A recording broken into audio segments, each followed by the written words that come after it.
नमस्कार।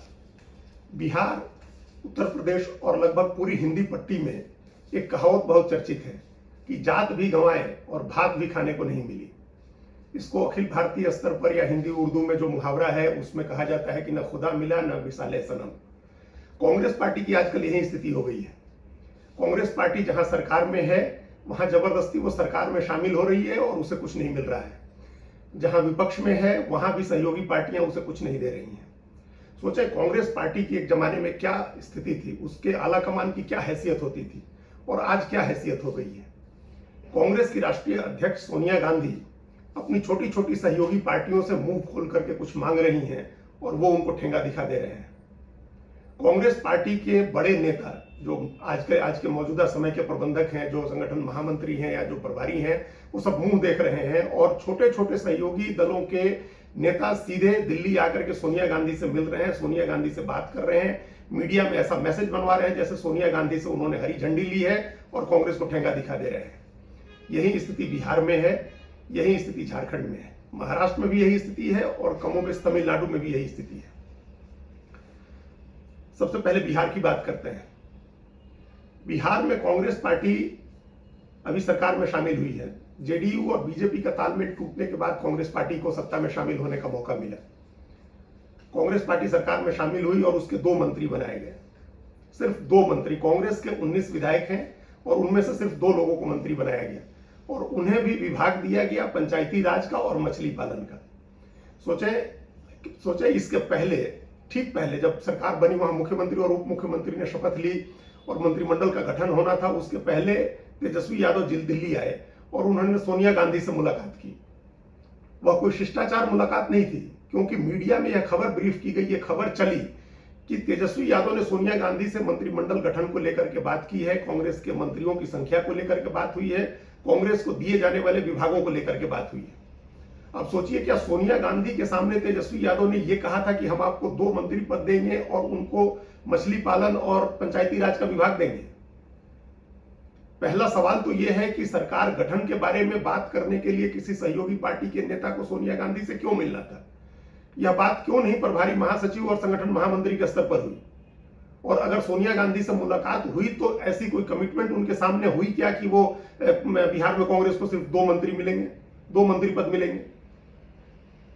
लेकिन हकीकत यह है कि यहां सोनिया गांधी से मिल करके जाने के बाद तेजस्वी यादव ने कांग्रेस को 2 मंत्री पद दिए और उनमें से भी एक को मछली पालन और दूसरे को पंचायती राज का मंत्रालय मिला। क्या ऐसा नहीं हो सकता था कि अभी जैसे नीतीश कुमार ने मुलाकात नहीं की है सोनिया या राहुल गांधी से, यह कहा गया कि सरकार का पूर्ण गठन होने के बाद वो मिलेंगे, तो तेजस्वी यादव भी उसके बाद ही मिलते और एक शिष्टाचार मुलाकात होती, सरकार चलाने के कॉमन मिनिमम प्रोग्राम को लेकर के चर्चा होती, मंत्रिमंडल गठन के बारे में पटना में चर्चा होती या दिल्ली में चर्चा होती तो संगठन महामंत्री और वहां के प्रभारी महासचिव के सामने होती। यह सोनिया गांधी की हैसियत कम करने वाली बात है कि एक छोटी सहयोगी पार्टी ने, 2 छोटी सहयोगी पार्टियों ने कांग्रेस को सिर्फ 2 मंत्री पद दिए। इसी तरह का घटनाक्रम ही थोड़े दिन पहले झारखंड में हुआ।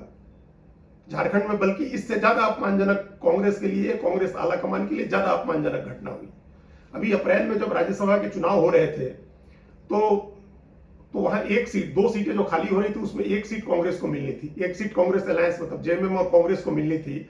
और चूंकि 2020 के चुनाव में जो 1 सीट राज्यसभा की थी वो अलायंस पार्टनर जेएमएम को मिली थी और शिबू सोरेन उस कोटे से उस सीट से राज्यसभा में गए थे, तभी यह माना गया था कि अगले साल अगली बार जब चुनाव होगा तो 1 सीट कांग्रेस को मिलेगी। यह मानने का आधार यह था कि झारखंड में जेएमएम की सरकार कांग्रेस के समर्थन से बनी है और कांग्रेस के समर्थन पर टिकी है। झारखंड की स्थिति बिहार जैसी नहीं है। बिहार में जेडीयू और आरजेडी दोनों के पास पूर्ण बहुमत है, उसको कांग्रेस की जरूरत नहीं है। कांग्रेस का विधायक साथ दे तो ठीक है, नहीं भी दे तब भी कोई बात नहीं है। तो वहां कांग्रेस बिना सरकार में शामिल हुए बाहर से समर्थन दे सकती थी, बाहर से समर्थन दे करके और वो अपनी मोरल अथॉरिटी बनाए रख सकती थी। लेकिन झारखंड में सरकार चूंकि कांग्रेस के समर्थन से टिकी है, कांग्रेस सरकार में भी शामिल है, उसके 4 मंत्री हैं, इसलिए कांग्रेस की हैसियत वहां ज्यादा बड़ी है। कांग्रेस वहां मजबूत स्थिति में है, कांग्रेस कमांडिंग पोजीशन में है। हेमंत सोरेन मुख्यमंत्री हैं तो कांग्रेस के समर्थन से मुख्यमंत्री हैं, इसलिए कांग्रेस पार्टी का दबाव बनता था उस राज्यसभा सीट पर। झारखंड विधानसभा की में 30 सीटें जेएमएम की हैं और 18 कांग्रेस की सीटों के दम पर वो सरकार बनी है। बहुमत का आंकड़ा 41 का है। कांग्रेस ने अपने हक से, अपने अधिकार से वो एक सीट मांगी थी। और जब कांग्रेस के नेताओं को लगा कि ये सीट नहीं मिलेगी या नानुकुर कर रहे हेमंत सोरेन, तो सीधे सोनिया गांधी ने दखल दिया था। सोनिया गांधी ने हेमंत सोरेन को बुलाकर बात की थी। उस बातचीत में कांग्रेस का कोई बड़ा नेता शामिल नहीं हुआ, कांग्रेस के प्रदेश अध्यक्ष या कांग्रेस के वहां के प्रभारी शामिल नहीं हुए। सीधे सोनिया गांधी ने हेमंत सोरेन से बात की और दो टूक अंदाज में कहा कि यह सीट चाहिए। कांग्रेस को वो सीट इसलिए चाहिए थी, या कांग्रेस को इस समय राज्यसभा की सीटों की दरकार इसलिए है क्योंकि कांग्रेस के सामने यह खतरा दिख रहा है कि अगर आगे उसका परफॉर्मेंस राज्यों में नहीं सुधरता है तो राज्यसभा में भी उसकी मुख्य विपक्षी दल की हैसियत खत्म हो सकती है, जैसी लोकसभा में खत्म हो गई है। इसलिए कांग्रेस का यह डेस्परेट अटेम्प्ट था, कांग्रेस अध्यक्ष का यह डेस्परेट अटेम्प्ट था कि झारखंड में एक सीट मिले। लेकिन हेमंत सोरेन ने उनके सामने बातचीत में कहा कि वो रांची जाकर के इस बारे में अपनी पार्टी में बात करेंगे और तब इसकी सूचना देंगे। उन्होंने कोई बात नहीं की और अपनी पार्टी के कैंडिडेट का अनाउंसमेंट कर दिया। अपनी पार्टी से उन्होंने महुआ माझी को उम्मीदवार बना दिया राज्यसभा का। कांग्रेस के नेता मुंह देखते रह गए, जबकि सोनिया गांधी ने उनसे खुद अपने मुंह से कहा था कि यह सीट चाहिए। अब कांग्रेस पार्टी नाराज होकर के वहां सरकार नहीं गिराती, लेकिन कांग्रेस पार्टी के पास, कांग्रेस इस कमांडिंग पोजीशन में है कि वो सरकार को मजबूर कर सकती थी, जेएमएम को मजबूर कर सकती थी। अब आप सोचें, एक राज्यसभा के लिए सोनिया गांधी ने अपील की, मांग की और उनको नहीं मिली। और एक जमाना ऐसा था जब सोनिया गांधी किसी को राज्यसभा देती थी तो उसकी बात भी वो खुद नहीं करती थी, देने की बात भी वो खुद नहीं करती थी। मुझे ध्यान आ रहा है 2009 या 10 की बात होगी, जब यूपीए 2 की सरकार बन गई थी केंद्र में, मनमोहन सिंह दूसरी बार प्रधानमंत्री बने थे, तो कांग्रेस ने तय किया था कि वह पश्चिम बंगाल में सबसे बड़े मीडिया समूह के मालिक अवीक सरकार को राज्यसभा में भेजेगी, आनंद बाजार पत्रिका के मालिक को। लेकिन सोनिया गांधी ने उनसे बात नहीं की। इसके लिए भी उन्होंने अहमद पटेल की ड्यूटी लगाई। अहमद पटेल ने अवीक सरकार से बात की कि कांग्रेस अध्यक्ष उनको राज्यसभा भेजना चाहती हैं। अवीक बाबू ने मना कर दिया और बात वहीं समाप्त हो गई। सोचे, सोनिया गांधी को कुछ देना था, एक बड़ा पद देना था, राज्यसभा की एक सीट देनी थी, लेकिन उन्होंने खुद बात नहीं की। अहमद पटेल ने बात की और उन्हीं के स्तर पर बात खत्म हो गई। इसी में एक किस्सा और याद आ रहा है जो 1991 का है, जब राजीव गांधी की हत्या हुई थी और उसके बाद कांग्रेस पार्टी का नया अध्यक्ष बनना था और प्रधानमंत्री नियुक्त होना था। तब भी सोनिया गांधी के दिमाग में जिन लोगों का नाम था उनसे सोनिया गांधी ने सीधे बात नहीं की थी। नटवर सिंह ने अपनी किताब में लिखा है कि पीएन हक्सर की सलाह पर सोनिया गांधी ने पहले शंकर दयाल शर्मा का नाम तय किया था। उन्होंने शंकर दयाल शर्मा के पास नटवर सिंह को भेजा और अरुणा असफ अली के जरिए वो बात कराई गई थी कि वो उनको, सोनिया गांधी उनको प्रधानमंत्री बनाना चाहती हैं। और जब शंकर दयाल शर्मा ने मना कर दिया तो दोबारा पीएन हक्सर की सलाह पर सोनिया गांधी के दूत के रूप में नरसिंह राव ने जाकर के और उनके साथ दूसरे लोगों ने जाकर के पीवी नरसिंह राव से बात की थी। सोचे, जब प्रधानमंत्री बनाना था, जब कांग्रेस का राष्ट्रीय अध्यक्ष बनाना था, तब भी सोनिया गांधी सीधे अप्रोच नहीं करती थी किसी नेता को। उन्होंने राज्यसभा की एक सीट के लिए सीधे अप्रोच किया हेमंत सोरेन को, और हेमंत सोरेन ने उनको वो राज्यसभा की सीट नहीं दी। इसके बावजूद कि हेमंत सोरेन की सरकार कांग्रेस पार्टी के समर्थन से चल रही है। सोचे, कांग्रेस पार्टी की और कांग्रेस आला कमान की क्या हैसियत हो गई है आज। यही स्थिति महाराष्ट्र में है। महाराष्ट्र में अभी कांग्रेस पार्टी और उसकी दोनों सहयोगी पार्टियां सरकार से बाहर हुई हैं। महाविकास आघाड़ी की सरकार चल रही थी, शिवसेना, एनसीपी और कांग्रेस सरकार में शामिल थे। तब भी कांग्रेस पार्टी के जो मंत्री थे उनकी कोई हैसियत वहां सरकार में नहीं थी। इसकी कितनी बार शिकायतें की, विधायकों ने आकर के दिल्ली तक शिकायत की थी, लेकिन वो बात अब खत्म हो गई। अब कांग्रेस और दोनों पार्टियां अपोजिशन में है। शिवसेना के टूटने के बाद अब कांग्रेस दूसरी सबसे बड़ी पार्टी है अपोजिशन की, एनसीपी, उसके बाद कांग्रेस और तब शिवसेना है जिसके सिर्फ 15 विधायक हैं। सबसे बड़ी पार्टी होने के दम पर शरद पवार की पार्टी ने, एनसीपी ने विधानसभा में नेता विपक्ष का पद हथिया लिया, उसने नेता विपक्ष का पद ले लिया। और विधानसभा में डिप्टी स्पीकर का पद पहले से शिवसेना के पास है। इसी तरह से विधान परिषद में भी उपसभापति का पद शिवसेना के पास है, लेकिन विधान परिषद में शिवसेना ने जबरदस्ती करके नेता विपक्ष का पद भी खुद ही ले लिया।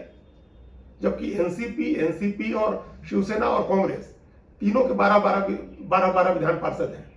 विधान परिषद में तीनों के पास 12 सदस्य हैं और इस नाते भी कांग्रेस का दावा बन रहा था। और चूंकि एनसीपी के पास विधानसभा में नेता विपक्ष का पद है और दोनों सदनों में पीठासीन अधिकारी का पद शिवसेना के पास है, इस आधार पर भी कांग्रेस का दावा बनता था। लेकिन वहां भी दोनों पार्टियों ने मिलकर के, हालांकि बाद में एनसीपी ने कहा कि विधान परिषद में नेता विपक्ष का पद कांग्रेस को मिलना चाहिए था, लेकिन शिवसेना ने एक नहीं सुनी। उस शिवसेना ने, जिसके अब सिर्फ 15 विधायक उद्धव ठाकरे के पास और विधान परिषद में 12 सदस्य हैं, कांग्रेस विधानसभा में भी 44 विधायकों वाली पार्टी और विधान परिषद में उसके 12 सदस्य हैं। इसके बावजूद कांग्रेस आला कमान का निर्देश था, कांग्रेस के प्रभारी चाहते थे, कांग्रेस के प्रदेश के नेता चाहते थे, लेकिन शिवसेना ने विधान परिषद में नेता विपक्ष का पद कांग्रेस को नहीं मिलने दिया। तो कांग्रेस पार्टी सरकार में थी तब भी वैसे अपमानित हो रही थी, अभी अपोजिशन में है तब भी वैसे अपमानित हो रही है। अब वहां के प्रदेश अध्यक्ष कुछ कह रहे हैं कि ये नेचुरल गठबंधन नहीं था या परमानेंट नहीं है, हम आगे चुनाव लड़ेंगे, वो बात की बात है। अभी तो ये स्थिति करती उस सहयोगी पार्टी ने कि आपके पल्ले कुछ नहीं रहा। तमिलनाडु में जरूर एम.के. स्टालिन थोड़ी बहुत इज्जत करते हैं, क्योंकि वो पुराने संबंधों की वजह से या अपने वैचारिक रुझान की वजह से वो सोनिया और राहुल गांधी की बात सुनते हैं, लेकिन वहां भी कांग्रेस के जो मंत्री हैं सरकार में, उनकी कोई हैसियत नहीं है। तो चाहे बिहार हो, बिहार में कांग्रेस की जो दो सहयोगी पार्टियां हैं, कांग्रेस आज भी 700 के करीब एमएलए की पार्टी है, आज भी उसके पास 80-85 से ज्यादा एमपी हैं। इसके बावजूद जेडीयू और आरजेडी ने उसकी हैसियत ऐसी कर दी कि उसके 2 विधायकों को एक मंत्री बनाया और एक को पशुपालन दिया और दूसरे को पंचायती राज दिया। महज 30 विधायक, लोकसभा में एक सांसद, राज्यसभा में 2 सांसद और 30 विधायकों वाली पार्टी झारखंड मुक्ति मोर्चा ने कांग्रेस को ऐसी हैसियत दिखाई। झारखंड में कांग्रेस के दम पर सरकार चला रही पार्टी ने ऐसी हैसियत दिखाई कि सोनिया गांधी के कहने के बावजूद राज्यसभा की एक सीट नहीं दी। सोनिया गांधी कांग्रेस आला कमान की ओर से राष्ट्रपति पद के लिए साझा विपक्ष का उम्मीदवार तय होने के बावजूद हेमंत सोरेन की पार्टी ने एनडीए के उम्मीदवार को राष्ट्रपति चुनाव में वोट किया, जबकि साझा विपक्ष के उम्मीदवार झारखंड के ही रहने वाले थे। कांग्रेस ने अपनी पूरी ताकत उनके पीछे लगाई थी, फिर भी जेएमएम ने उनको वोट नहीं दिया।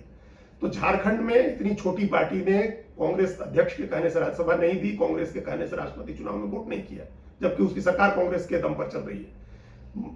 महाराष्ट्र में महाविकास आघाड़ी में दूसरी सबसे बड़ी पार्टी कांग्रेस है, लेकिन उसके पास दोनों सदनों में कोई पद नहीं है।